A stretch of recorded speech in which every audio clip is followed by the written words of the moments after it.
দীর্ঘ ২০ বছর সাধনার পর আমাদের ইটের সোলিং থেকে অবশেষে পিচ ঢালাই পাকা রাস্তায় রূপান্তরিত হলো। অশেষ মেহেরবানি আল্লাহ তাআলার রহমতে কাজটা সম্পূর্ণ হলো। এখন আমরা এখানে ভিটের কার্যক্রম করতেছি।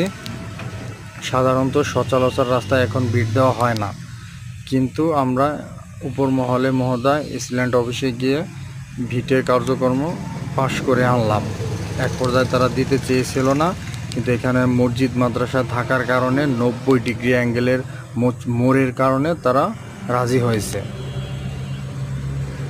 অনেক কাঠঘর পেরিয়ে অবশেষে আমাদের ভিট রাস্তা দুটোই হলো।